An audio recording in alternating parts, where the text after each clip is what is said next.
गरजेचं ठेवलेलं होतं. काय चिरंजीवांनी तुम्हाला लावलं?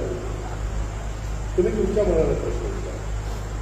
ज्याला स्वतःचा प्रपंच करता येत नाही, पोपटराव तो 22,700 किंवा 800 सभासदांचा प्रपंच करू शकत नाही. इथं आम्ही प्रमुख कोण आहे? एक आहे विक्रांत बापूजाचा. त्यांचा प्रपंच चांगला, त्यांचा धंदा चांगला.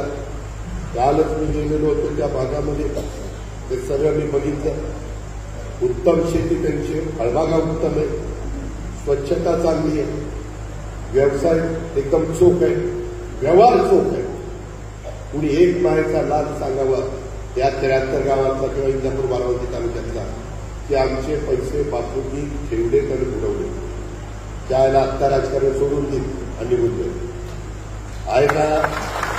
तसं अजित पवारचं पण माझा धंदा आणि माझं सगळं कसं चाललंय? चांगलं चाललंय.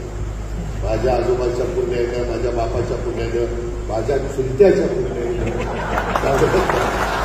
त्याचं कारण जे आहे ना, काय ते करायचं खरं. पहिल्यांदा तुम्ही साहेबांनी दिलेला उमेदवार म्हणून तुम्ही मला खासदार केलं. त्या अजित पवारचं काम करून केलं नव्हतं. नंतर त्याला त्याचं काम दाखवलं आणि दत्ता मामाचं तर